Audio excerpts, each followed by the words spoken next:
کی طرف مائل ہوتے ہیں یا موبائل کی طرف. اس نے اپنے سامنے ایک طرف کتاب رکھی، ایک طرف موبائل رکھا اور بیٹے کو سامنے چھوڑ دیا. بیٹا آیا اور باپ سے چمٹ گیا. یعنی سیدھی سمپل سی بات، چھوٹے لوگ اپنے بڑوں سے سیکھتے ہیں. اگر ان کی ترجیحات نماز، قرآن اور دیگر کتابیں ہیں تو بچے بھی نماز، قرآن اور کتابوں کے عادی ہو جاتے ہیں. اگر ان کی ترجیحات موبائل، دنیا داری اور جھوٹ غیبت چگلی ہے تو بچے بھی اسی میں ملوث ہو جاتے ہیں. تو یہ دعوت عمل ہے، دعوت فکر ہے کہ ہم آپ خود کو بدلنے کی کوشش کریں.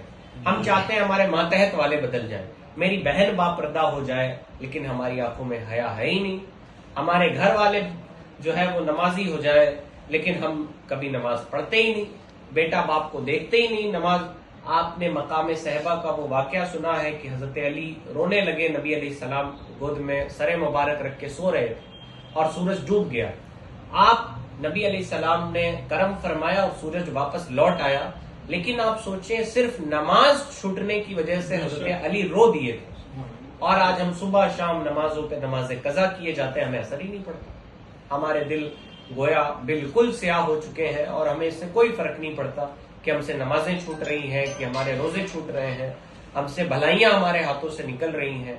اور آپ مصلی سے اپنا رشتہ مضبوط کریں اور قرآن مجید سے اپنا رشتہ مضبوط کریں. فرمایا گیا، علماء مشائخ فرماتے ہیں، مفسرین فرماتے ہیں، قرآن مجید یہ اللہ کا کلام ہے، اللہ کی بات ہے، اور دنیا میں اللہ کی لٹکتی ہوئی رسی ہے. اور اللہ نے فرمایا وَاعْتَصِمُوا بِحَبْلِ اللَّهِ جَمِيعًا، تم سب اللہ کی رسی کو مضبوطی سے تھام لو. اب آپ، اور فرمایا یہ وہ مبارک رسی ہے جس کی ایک چھور امت کے ہاتھوں میں دے دی گئی اور دوسری چھور اللہ کے دستے قدرت میں. اب آپ سوچیں کہ اگر ہم خود کو قرآن مجید کے احکام سے باندھ لیں، ہم خود کو قرآن مجید کے ساتھ جوڑ لیں تو کتنا مبارک ہمارا تعلق اللہ سے جڑ جائے گا. کہ قرآن مجید ایک ایسی مبارک چیز اور کمال کی جو ہے قرآن مجید نے مثال دی ہے کہ ہمیں صرف قرآن مجید کو پڑھنا نہیں ہے بلکہ اس مبارک رسی سے خود کی زندگی کو گھیر لینا ہے اور باندھ لینا ہے. تو فرمایا گیا کہ اللہ کی رسی کو مضبوطی کے ساتھ پکڑ لو، اور جنہوں نے پکڑا اللہ نے انہیں دنیا آخرت میں اجر بھی کمال کا دی ہے نا. حضرت عمر رضی اللہ تعالیٰ عنہ کی جب آپ زندگی میں جھانکیں تو آپ نے سورہ بقرہ 2.5 پارے پر مشتمل سورہ ہے، 8 سال میں حضرت عمر نے سورہ بقرہ پڑھی. 8 سال میں. یہاں ہم رمضان میں 30 قرآن پاک پڑھ لیتے ہیں، ہے کہ نہیں؟ وہ حضرت عمر کا پڑھنے کا طریقہ یہ تھا کہ 10 آیتیں اور اس کا ترجمہ، 10 سے زیادہ نہیں، اس سے کم ہوتی، 10 آیتیں اس کا ترجمہ پڑھتے، آیت اس کا ترجمہ، تفسیر، اس کے احکام سیکھتے، پڑھتے اور پھر اسے اپنی زندگی میں اتار لیتے. جب اتر جاتی تو دوسرا سبق پڑھتے. 8 سال لگے، اور جب پڑھ لیا حضرت عمر نے تو آپ نے باقاعدہ دعوت فرمائی ہے نا، لوگوں کو لنگر کھلایا. تو بہرحال، اور قرآن مجید سے جب رشتہ مضبوط کیا تو ایک شخص تھا محلے میں، اس کے بارے میں مشہور تھا کہ وہ بہت زیادہ نیک نہیں ہے. جب وہ مرا تو لوگوں نے خواب میں دیکھا کہ وہ جنتی ہے، جنت میں ٹہل رہا. تو لوگوں نے اس کی بیوی سے پوچھا کہ یہ کیا اس کا نیک عمل تھا جو اسے جنت تک لے گیا.